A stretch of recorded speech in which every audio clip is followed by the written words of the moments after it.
Olá pessoal, aqui é o Wagner Borges falando.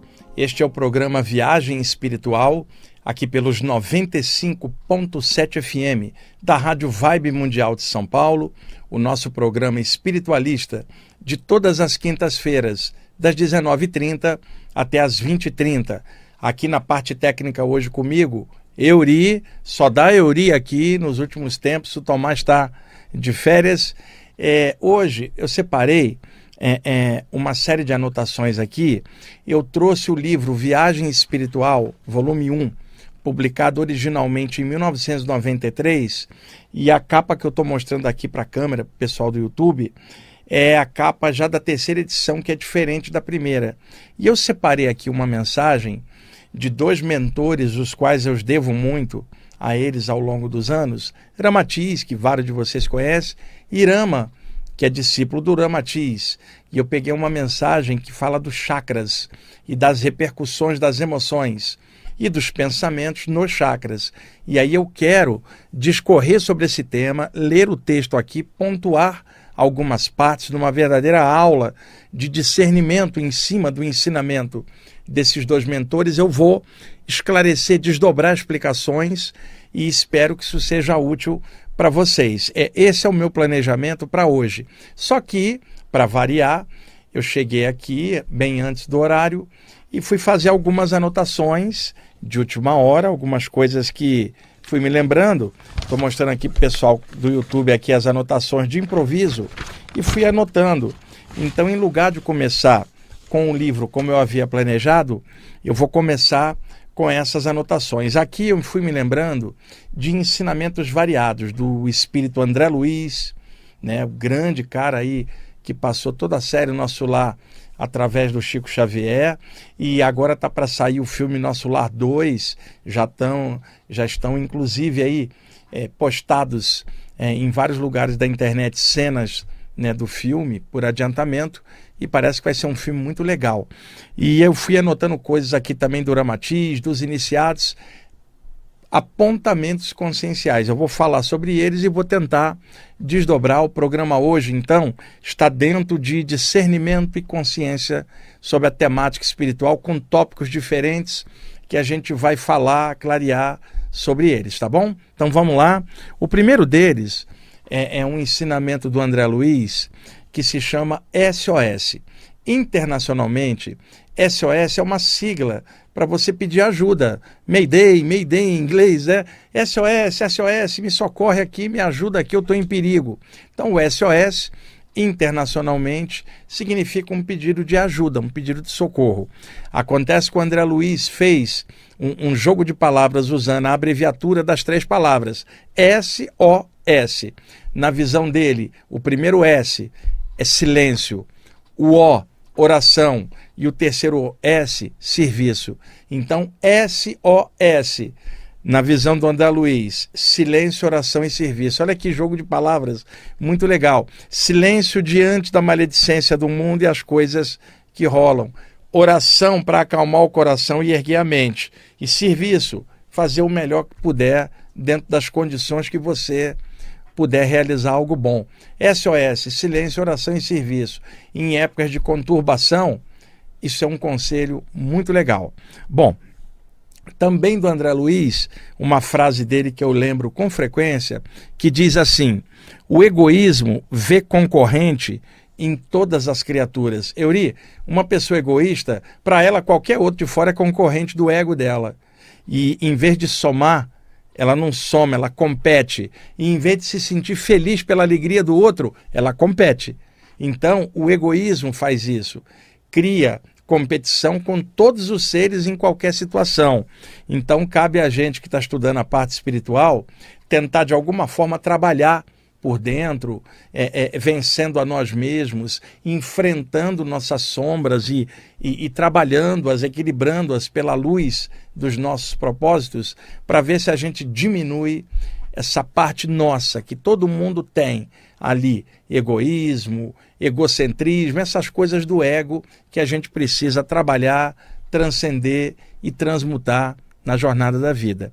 Bom, agora, ensinamento dos espíritos do grupo dos iniciados. E eu mesmo falo um pouco sobre isso do meu jeito, mas aqui está a orientação deles, com os quais eu aprendi muito sobre isso, que diz assim: o intelecto mal administrado leva à consecução de atitudes arrogantes em relação aos que sabem menos. Euri, historicamente, alguém com um intelecto a toda, alguém realmente que tecnicamente é muito bom em alguma área, mas às vezes é medíocre emocionalmente, porque o intelecto nada entende de sentimentos. Então alguém pode ter um intelecto agudo e se relaciona mal com todo mundo.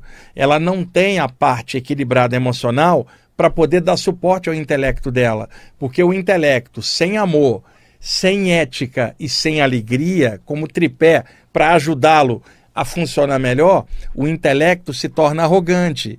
E dentro da arrogância de achar que sabe muito, tripudiará sobre os que sabem menos, condenando todos os outros que acha abaixo do seu conhecimento. E eu conheci ao longo da minha vida um monte de gente que cometeu esse erro. Quanto mais ela aprofundava estudos, mais ela se tornava arrogante e menos compreensiva com as diferenças e com as outras pessoas que nada sabiam daquilo. O conhecimento dela se tornou uma prisão, Euri, não se tornou libertário. Esse conhecimento não tinha sabedoria, cara, era só informação comprimida na mente, sem amor e sem respeito pelo próximo. A história está repleta de exemplos disso em várias áreas, né?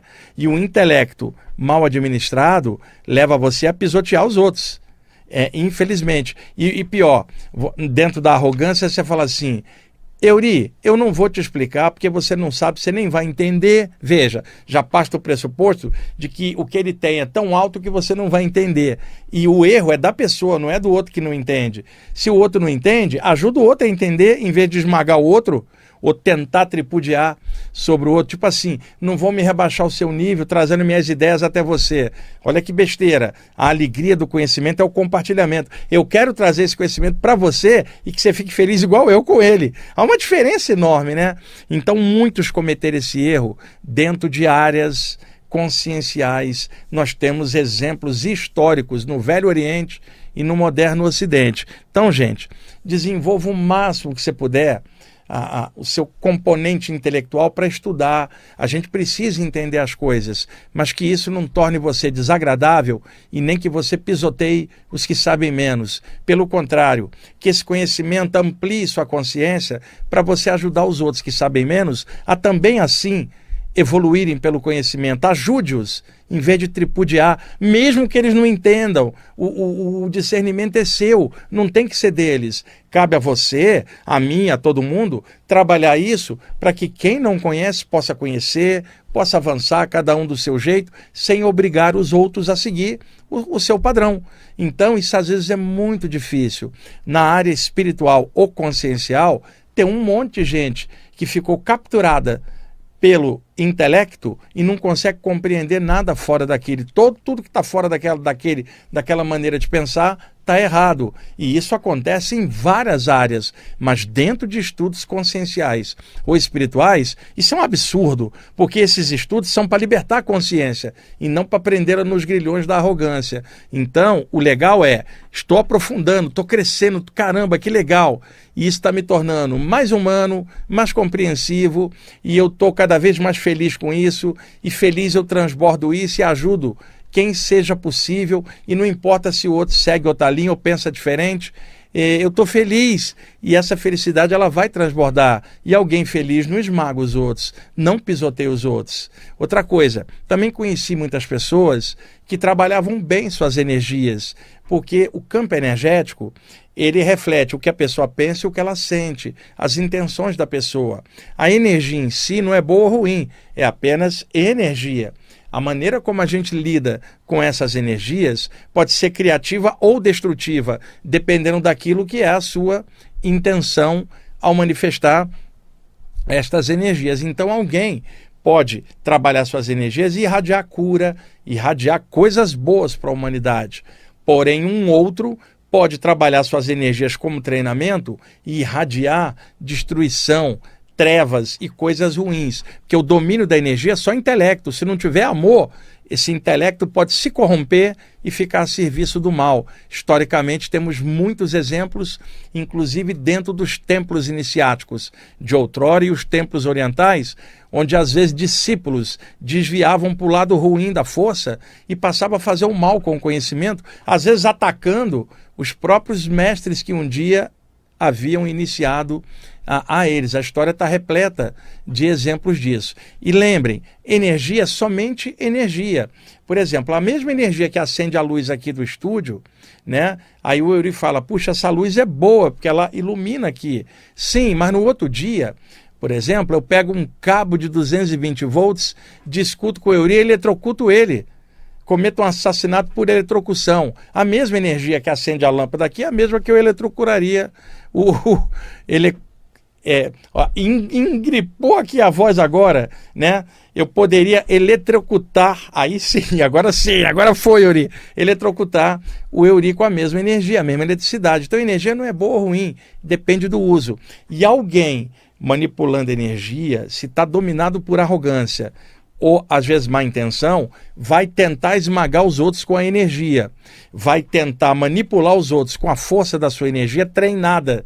Eu vi isso acontecer não apenas uma vez, várias vezes com pessoas diferentes. Uma pessoa pode falar, domina energia, eu quero ver ela dominar a consciência dela, eu quero ver ela equilibrada nela mesma, tendo vencido ela mesma, porque alguém pode dominar a energia e não ter a mais básica empatia ou simpatia pelo próximo e fazer besteira com essa energia, esmagando o outro. E às vezes nem é a pessoa do mal, mas é o intelecto dela arrogante. Eu viro para o Eury e falo, Eury, você não domina energia, eu domino, olha aqui como é que eu vou te esmagar com a minha energia. Você está de sacanagem, gente. Isso não tem nada a ver com a luz, com a espiritualidade consciente. E entenda, eu estou falando no contexto geral, porque esse exemplo se aplica ao longo da história para muitos casos no Oriente Antigo e no moderno Ocidente.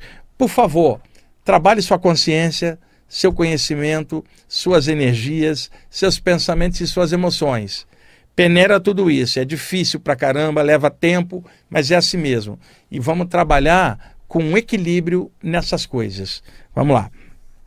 Outra coisa, o radicalismo religioso também é uma forma de despotismo consciencial. Uma pessoa muito radical, dentro de qualquer que seja a área dela, ela naturalmente acha que só a área dela está certa e todo mundo que está fora daquele parâmetro está errado. E aí ela começa a condenar todo mundo que está fora. Isso é despotismo consciencial. Por quê? Ela não admite que o outro possa caminhar por vias diferentes e alcançar uma luz também. Ela acha que é só do jeito daquela linha consciencial ou religiosa ou técnica ou espiritual dela. E aí chega ao ponto de, na área religiosa, você chamar o outro que está fora de infiel. Seja o cristão chamando de infiel o árabe, seja o árabe chamando de infiel o cristão, seja o árabe e o cristão chamando o materialista de infiel. Imagina, gente, ou seja o espiritualista, tá? Um estudante espiritual chamando o cético de infiel porque não estuda aquilo. Isso tudo é uma besteira enorme, porque o mundo tem 8 bilhões de pessoas encarnadas, em áreas diferentes, culturas diferentes. Achar que só você e os seus, dentro da sua linha, estão certos e todo o resto está errado, é uma forma de ditadura consciencial, porque você quer obrigar o mundo a funcionar do seu jeito. Isso se chama fundamentalismo. E a gente que estuda a parte espiritual precisa combater fundamentalismo dentro da gente mesmo, em primeiro lugar. Observar se você não está amarrotando os outros com o que você faz, observar se você não está radical naquilo, e radicalismo é diferente de certeza e firmeza. Estou falando radicalismo.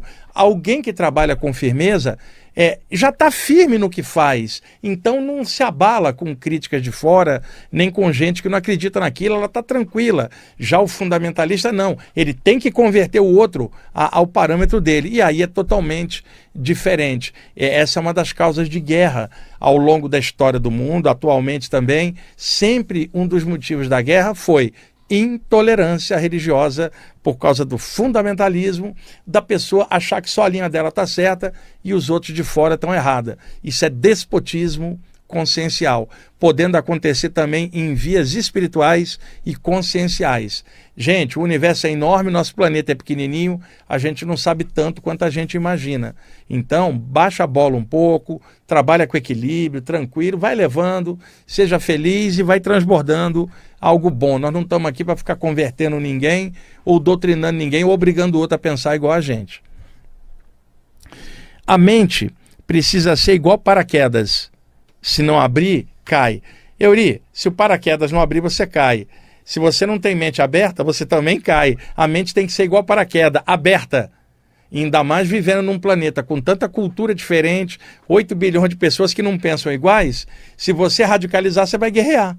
Então é importante, mente aberta, faz teu caminho, respeita o caminho do outro, ou o outro não tem caminho nenhum, respeita também, e vai levando.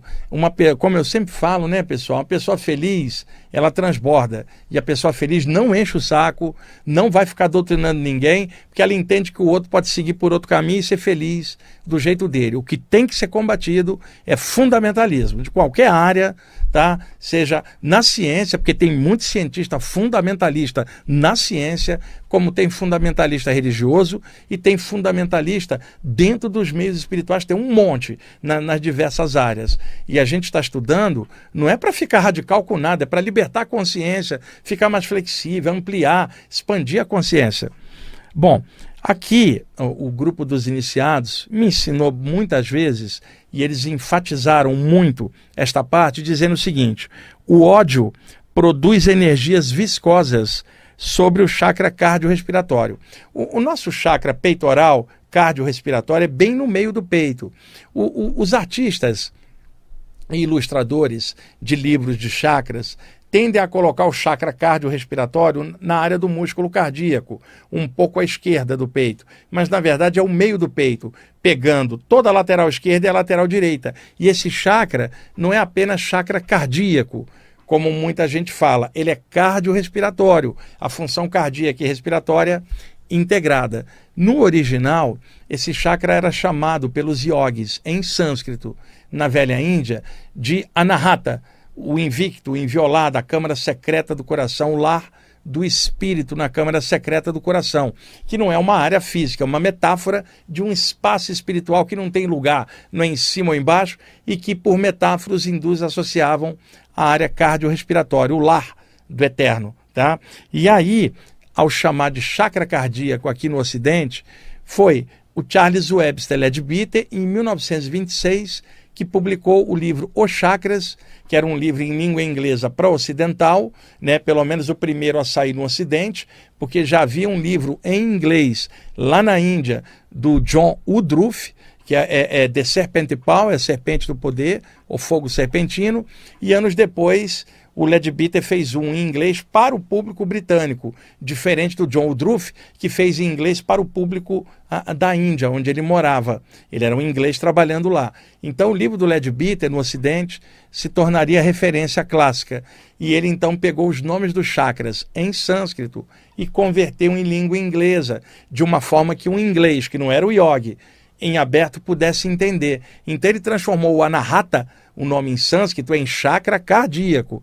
E eu estou dizendo cardiorrespiratório porque a função é integrada. Ora, nós captamos prana pela respiração. Respiramos e essa energia em instante está correndo pela corrente sanguínea, trazendo a vitalidade, o prana, a energia, por todo o corpo e se espraiando na aura. Então a área respiratória é fundamental, porque se a pessoa não respirar, em instantes ela morre. Ela pode ficar dias sem comer, minutos sem respirar, ela não sobrevive. Então a entrada da vitalidade, o prana, a energia, o chi, vem a ser pela respiração, que é o sopro vital, o sopro da vida. E o chakra que coordena a circulação da luz no sangue, da energia no sangue, é o chakra cardiorrespiratório, que lida com a área do coração e dos pulmões, então lida com o prana, a energia, e espraiando-a como vitalidade pelo sangue. Então, no corpo físico, o chakra cardiorrespiratório é o responsável pela distribuição do prana aéreo vindo da respiração. Já a comida é diferente. Tudo que a gente consome de sólidos e líquidos é metabolizado no chakra umbilical, que daí vai transformando tudo aquilo em energia espraiando para o sistema. Só que quando uma pessoa come, leva horas para o organismo conseguir quebrar as moléculas da comida para extrair o prana, a energia dela, e depois espraiar pelo sistema.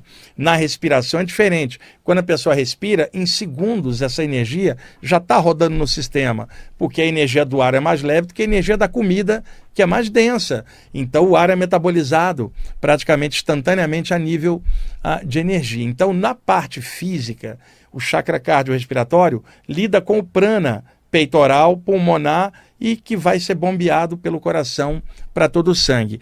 Quando os mentores dos iniciados dizem que o ódio produz energias viscosas no chakra cardiorrespiratório, eles não estão se referindo às funções físicas, como a respiração ou a circulação do sangue.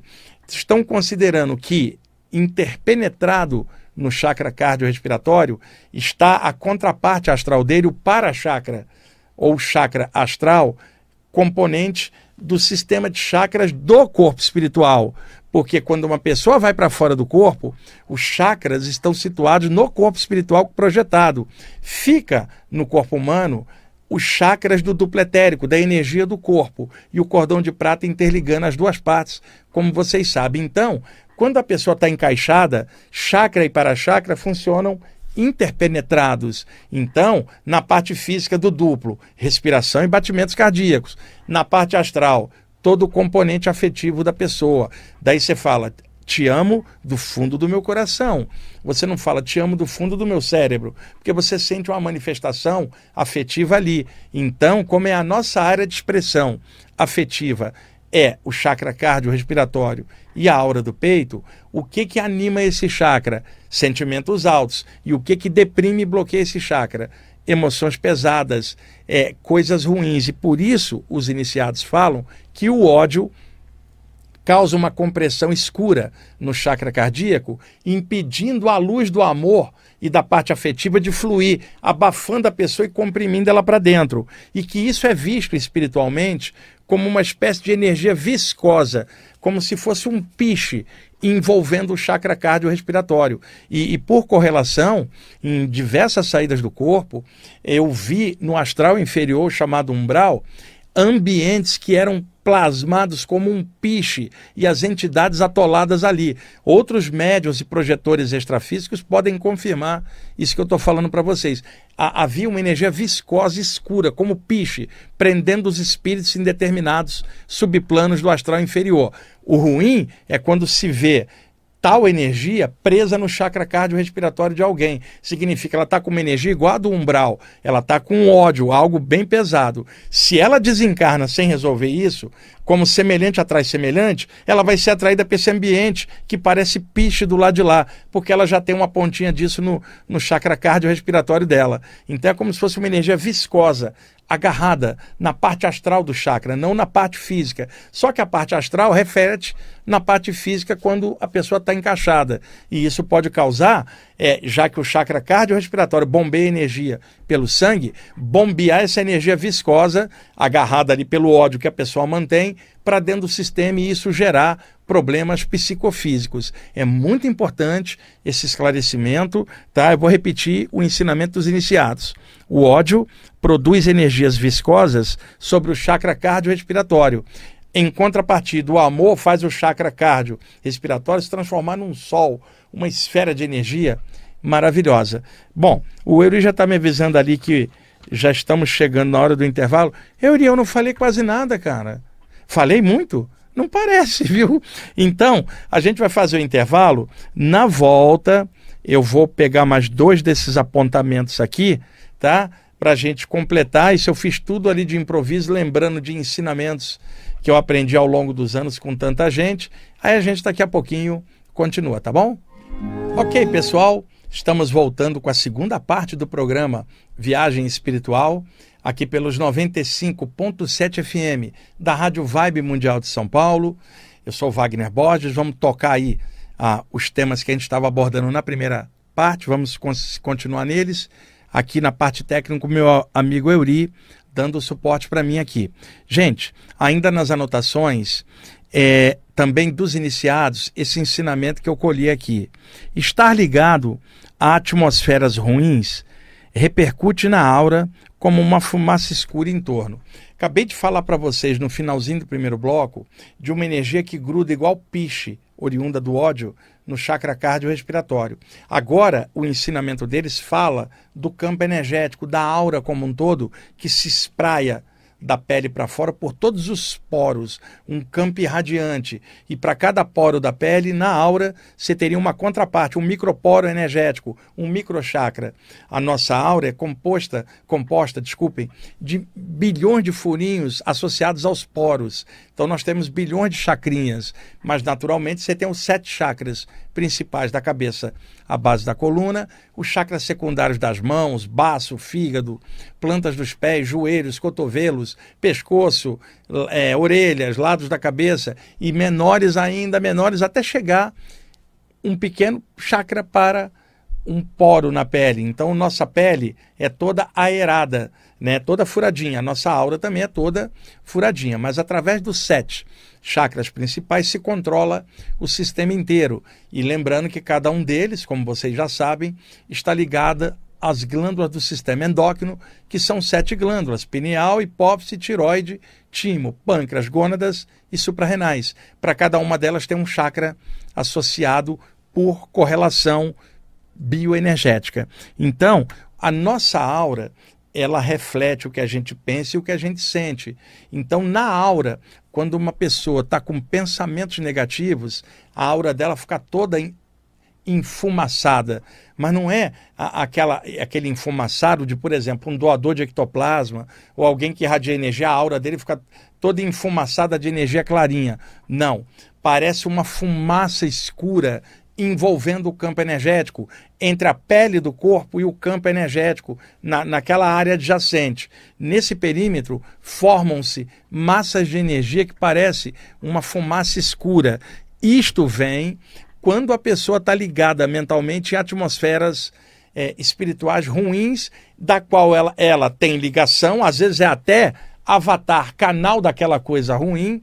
Então, uma pessoa ligada a algo ruim ou pensando algo ruim, a aura dela parece uma fumaça escura. Você olha, você vê um campo energético, mas ele está todo esmaecido, está cheio de fumaça consciencial agarrada ali, e isso causa um problema. Além de comprimir a pessoa e deixar a pessoa asfixiada psiquicamente, ela fica dentro dessa vibe e acha que isso é normal, né? E ela causa destruição, faz o mal e faz besteira e não nota, e se alguém avisar, ela não gosta. Ela não consegue pensar fora desse perímetro e ela fica envolvida nele. Semelhante atrai semelhante. E o que acontece? Espíritos obsessores, assediadores, trabalham com energias pesadas. Quando eles encontram uma aura dessa, cheia de fumaça psíquica, vamos chamar assim, eles adoram, porque a aura deles também é assim. E eles então interpenetram o campo energético da pessoa num processo de vampirismo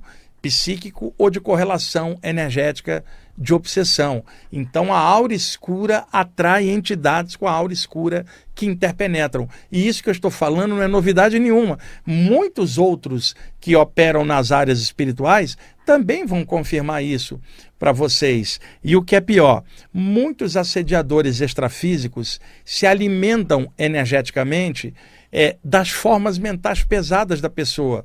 Porque quando alguém fala em vampirismo, as pessoas imaginam um roubo de energia. O Euri está ali, eu vou chegar perto e vou drenar a força vital dele, vou drenar o prana, a energia, num processo de vampirismo. Uma entidade assediadora é um sanguessuga energético, é um vampiro psíquico, tá? E ele vai drenar a energia compatível com a necessidade, o apego dele.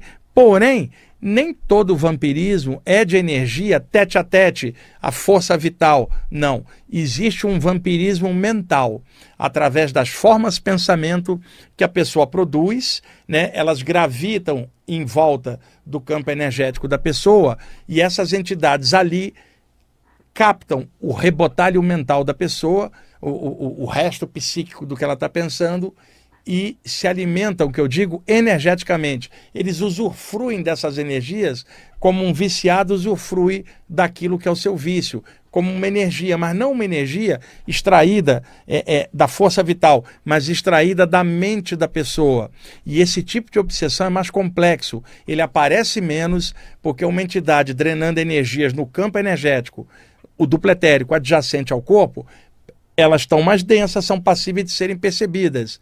Porém, entidades que lidam num clima de formas mentais, elas não são tão densas, elas operam em outro nível e, portanto, de mais dificuldade de detecção da presença dessas entidades. Certa vez, um espírito desse obsessor, ele fez uma brincadeira, Euri, dentro da ironia dele, ele falou assim, eu não vampirizo a energia, isso para mim é denso. Imagina um obsessor, uma entidade assediadora dizendo que algo é denso. E ele falou assim, eu sou obsessor gourmet. Eu falei, gourmet como? Eu só pego a mente, eu não quero energias do corpo. E o meu é uma degustação mental através da obsessão. Você vê que é o nível do cara de intelectualidade negativa diferente daquela entidade que quer partir para cima de você, fazer obsessão. Não, um cara desse ele fica à espreita, ele age na calada dos seus pensamentos, né? Pegando tudo que é coisinha negativa e se miscuindo mentalmente e captando essa energia para ele num outro nível. Você já imaginou, cara, um obsessor que chega e fala assim, Euri, eu abomino obsessão de força vital da matéria.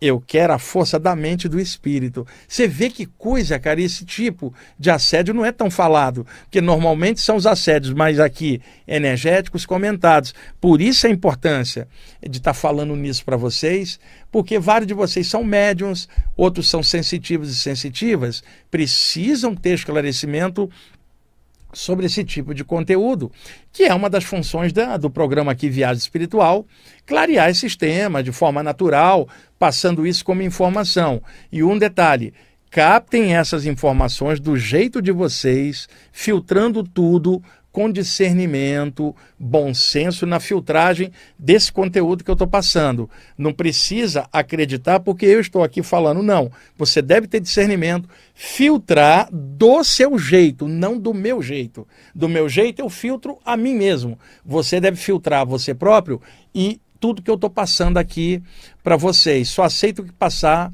na base da razão, na base do discernimento, para você não ser enganado por ninguém, nem por mim, nem por você mesmo, nem por ninguém. Discernimento, tá? Filtra as informações, vê o que toca para você dentro do seu desenvolvimento espiritual e humano, aceita, pega, aplica se achar que deve e se fala assim, não achei nada disso, então não pega e desenvolva do seu jeito. Mas é muito importante essa temática, a gente está falando dela aqui, porque boa parte de vocês já trabalham com essas áreas e sabem exatamente o que eu estou falando, que não é opinião. Isso é fato constatado e confirmado por milhares de outros médiuns e vocês podem encontrar essas informações distribuídas na literatura dos livros espirituais, cada um autor do seu jeito. Eu estou passando aqui apenas da forma que eu acho mais natural e didática de passar essa informação para vocês. Então, aqui eu concluo essas anotações que eu fiz ali no saguão da rádio,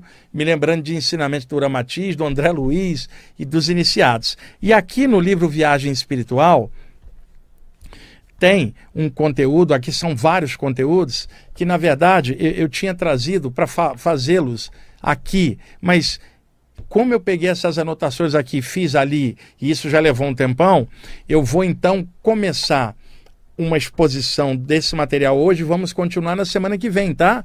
Num programa dividido em duas partes, não é para prender você na audiência não, porque vocês me escutam há muito tempo, sabe que eu não estou preocupado com isso, e sim com o conteúdo da informação, é que são vários conteúdos, e eu quero passar, eles estão baseados no livro Viagem Espiritual, volume 1, e eu fui muito ajudado pelo grupo dos iniciados, pelo Espírito Uramatiz, pelo Espírito Urama, por Avanhov e tantas outras consciências extrafísicas que me ajudaram e me ajudam, graças a Deus, até hoje. Então, eu tenho aqui no livro, eu acho que equilibra bem esses apontamentos que eu falei ainda agora, 3 apontamentos do Uramatiz, tá?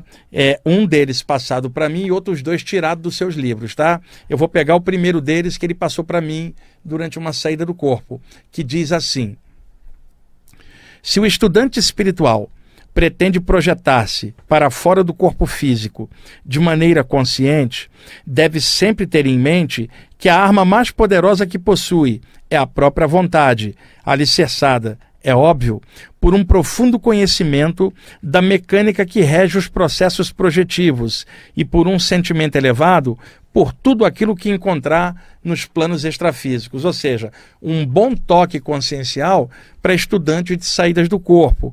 Ele está dizendo que a pessoa tem que usar a própria vontade, o conhecimento dela e estudar bem a mecânica da projeção para ela dominar melhor isso, trabalhar melhor isso, e um respeito e sentimento elevado por tudo que ela encontrar durante as saídas. Esse outro texto que eu vou narrar aqui agora, essa outra joia dele, é tirada de um dos livros dele.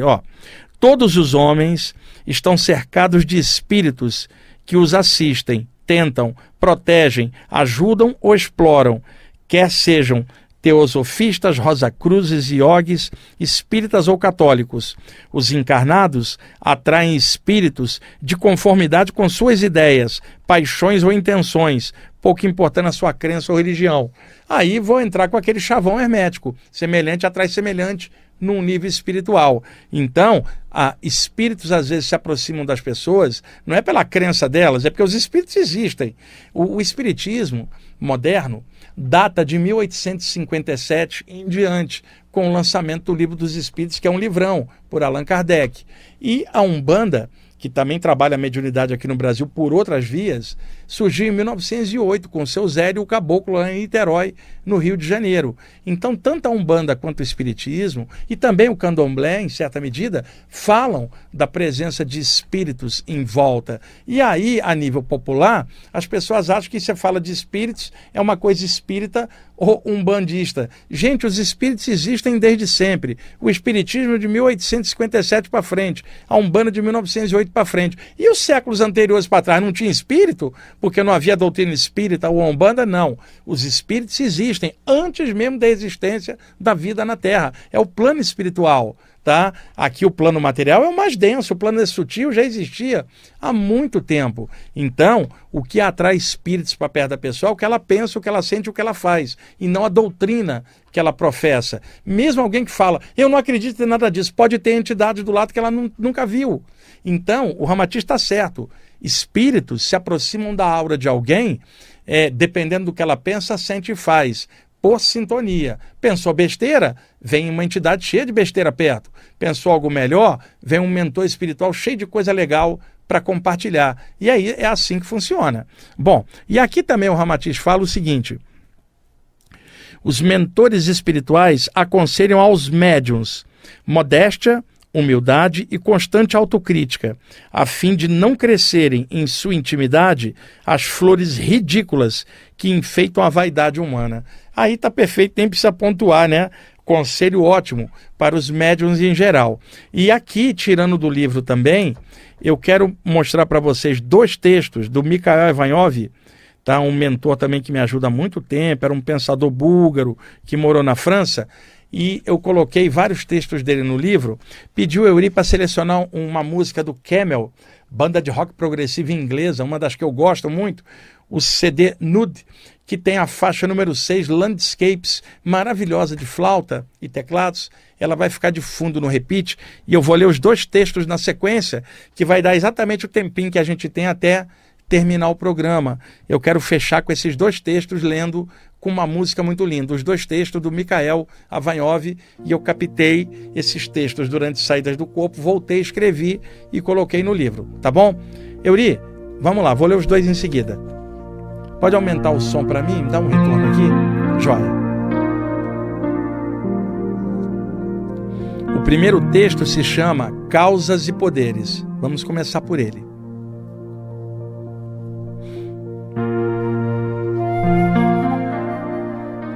Quando ecoa pelos céus o som poderoso de um trovão, até mesmo o mais poderoso dos homens estremece. Quando um raio rompe as trevas da noite com seu clarão, até o mais brilhante entre os homens fica ofuscado. Quando um terremoto estremece as construções humanas, Até mesmo o mais orgulhoso dos homens treme de medo. Perante as forças da natureza, o orgulho, o brilho e o poder humano nada significam. De maneira semelhante, quando o amor imperecível do Cristo instala-se no coração de um espiritualista dedicado, os poderes da natureza ficam sob o seu comando.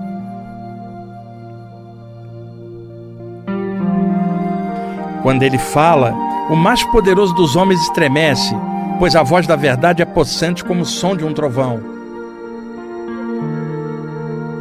Quando ele olha serenamente, o mais brilhante entre os homens fica ofuscado, pois do seu olhar emana a luz da espiritualidade, clara como o raio na noite escura.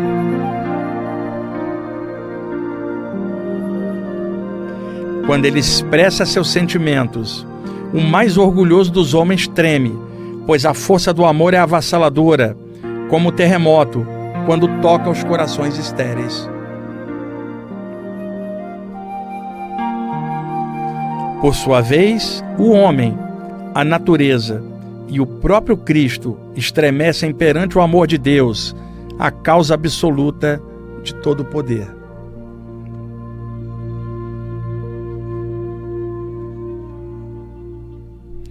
E agora, emendando outro texto do mesmo livro do Avanhop, que são textos muito bonitos, pelo menos assim eu considero, né? Vamos lá.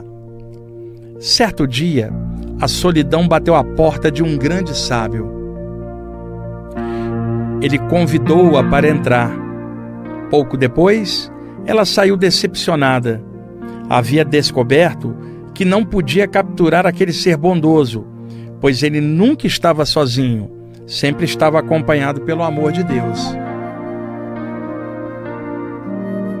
De outra feita, a ilusão também bateu à porta daquele sábio. Ele, amorosamente, convidou-a a entrar em sua humilde morada. Logo depois, ela saiu correndo e gritando que estava cega. O coração do sábio era tão luminoso de amor que havia ofuscado a própria ilusão.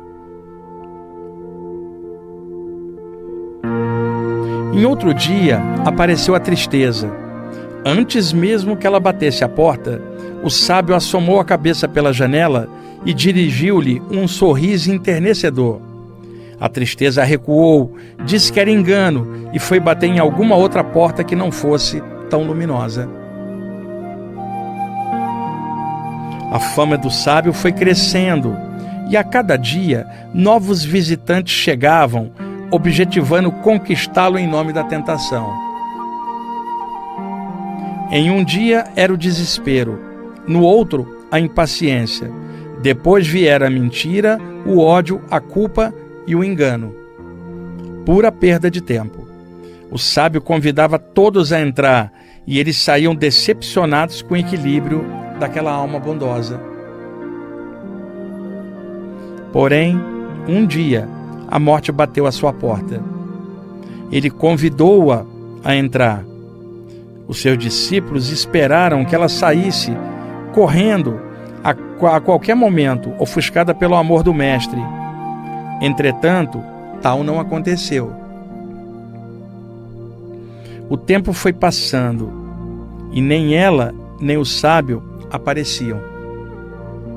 Os discípulos, cheios de receio, penetraram a humilde casa e encontraram o cadáver do seu mestre estirado no chão.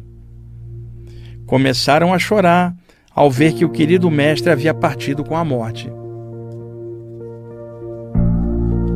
Na mesma hora, adentraram a ilusão, a solidão e todos os outros servos da ignorância que nunca haviam conseguido permanecer anteriormente naquele recinto. A tristeza dos discípulos havia aberto a porta e os mantinha lá dentro. Enquanto isto, em outro plano, levado pela morte, o sábio instalava-se em sua nova residência.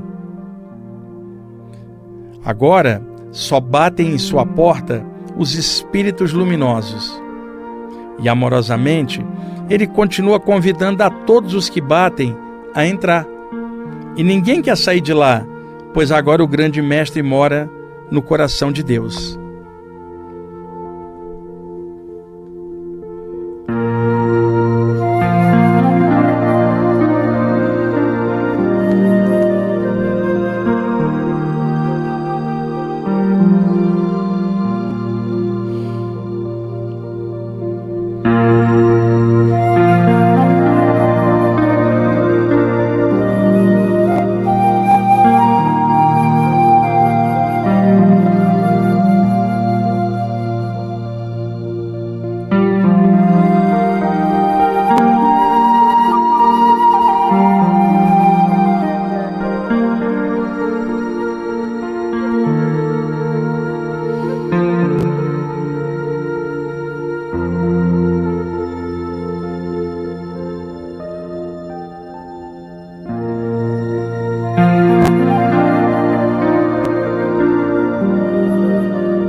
Pessoal, essa música linda chama-se Landscapes, da banda de rock progressivo inglesa Camel. Inclusive, quem gosta muito de Pink Floyd e os solos de guitarra do David Gilmour vai gostar muito de conhecer o som do Camel, porque o Andy Latimer, o guitarrista e principal organizador da banda, se inspira muito em solos que lembram o Pink Floyd. A carreira do Camel tem vários CDs, quase 20, e eles estão em pé até hoje. Mas os discos clássicos, é claro, década de 70 e o início da década de 80, esse aqui, o Nude. Mas os discos mais recentes, da década de 90 e 2000, também são muito bons. O Camel, eu sou fã, tenho todos os trabalhos. Camel Landscapes é o nome da música. Vocês acham facilmente para baixar no Spotify, para baixar também no YouTube, tá? E os textos que eu li do livro Viagem Espiritual, é o primeiro volume, porque são 3. Aquele volume colorido, que é o que está atualmente editado, já na 7ª edição, é o Viagem Espiritual, que era o 2 e que está somente com o título Viagem Espiritual, a projeção da consciência. Qualquer livraria grande tem. Mas o antigo volume 1 e o 3 estão esgotados. E eu gosto muito dos textos desse livro, e de vez em quando eu trago e leio aqui. Então hoje eu li esses 2 do Avanhov e um trechinho do Ramatiz, porque são temas muito legais. No próximo programa eu vou pensar um texto daqui que fala do piche, a energia escura agarrada no chakra cardíaco e nos outros chakras, como é que é isso, e tem um exercício embutido que depois que eu ler e compartilhar o texto, aí eu farei o exercício aqui com vocês aqui conduzindo na hora, tá bom?